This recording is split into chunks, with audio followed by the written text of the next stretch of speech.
Oh! Oh! Oh my days! Oh my days! Fourth try!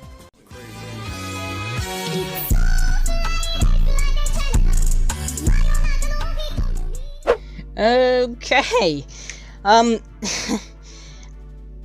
Yeah. I didn't realize how annoying this gym would be.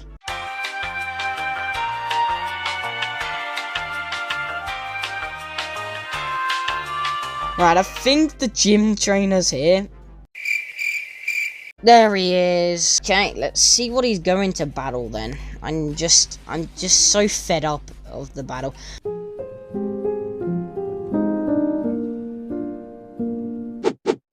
9,000. Ooh. Oh, Magikarp's evolving. Wait, what level does it evolve then? I thought it was going to be like a level 30 evolution. But yeah, Shiny Gyarados looks really nice. Dragon Rage.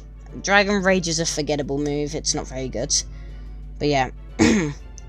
I'm got my 5th badge now. It's about time I got my 5th badge.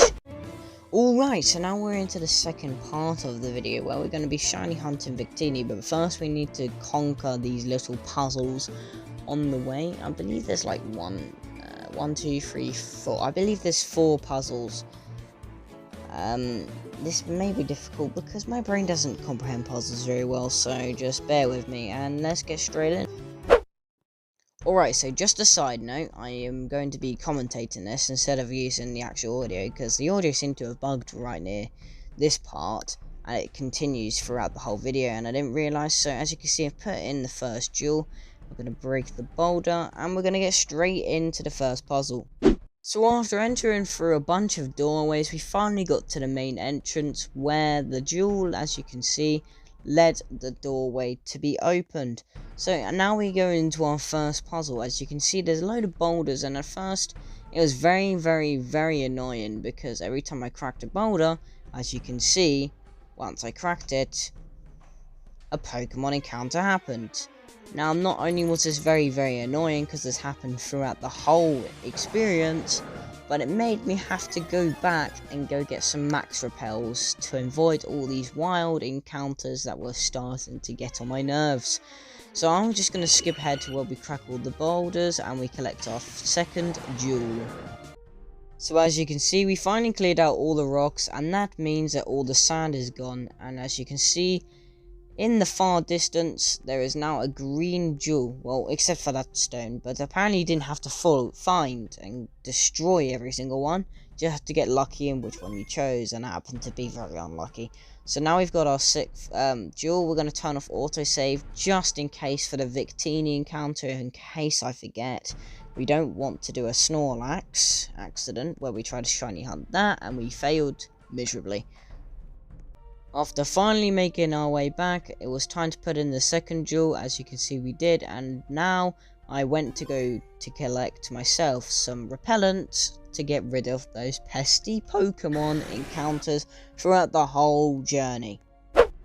After collecting my max repel, I then went on to the second puzzle, and this puzzle was by far the most hardest and complicated one. It made me rage quit so bad that I had to go onto laptop because there was some weird tapping bug.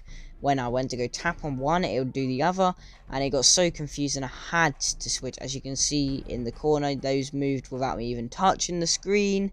And yeah, as you can see, that the puzzle was not very easy, and it took me multiple attempts to succeed. After a big struggle and a lot of rage, we finally completed the second puzzle. Now I understand that the puzzles are supposed to be slightly difficult as it is a legendary that you'll be catching, but at the same time, for a kids game, this puzzle was absolutely horrific. After returning the last jewel into the statue, it was now time to take on our last puzzle. Now this isn't exactly a puzzle. All you had to do was break the rock and pick up the torch and light up the ropes to reveal the bridge. And then you had to do a battle. But obviously, me having a peanut brain, I didn't work it out quicker. So it took me a while to work out how to do it. So I'm going to just skip ahead until where I actually encounter the mummy. At this moment I realised it wasn't as easy as I thought, and that would have to be battling this guy. And going into it I thought it was going to be quite an easy fight, and that was until he took out a Nidoking, which was the exact same level as my Venusaur. Now that's when I decided, you know what, we're going all cheat mode and we're going to bring out my Dragonite, because I didn't want to lose the fight and then have to restart, because I forgot to save up until this point. So me being the big brain I am, I decided to take out the Dragonite because it was the safest bet and it would probably help me get through it, as it was 45 levels ahead. After a not so challenging battle, obviously due to my Zekrom and my Dragonite, I managed to pass this battle easy, and then he paid me his earnings that he probably left behind when he was mummified.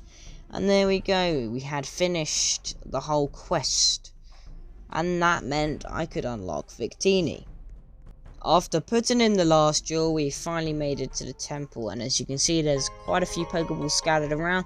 They gave you rather expensive items that you could sell for a bit of Pokedollars, which was a nugget, a big nugget, also a Pokemon encounter, which was Natu, which I wasn't so pleased about because I did want to just collect and get the Victini.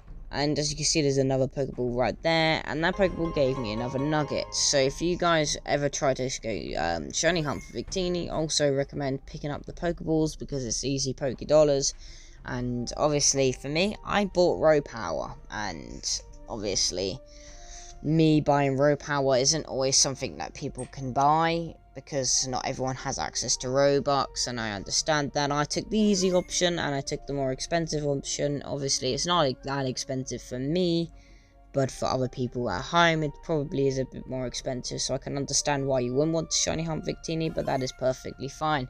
So as you can see, we prep up for our first encounter with Victini, obviously me struggling to understand, and there we go, we finally unlocked the cutscene.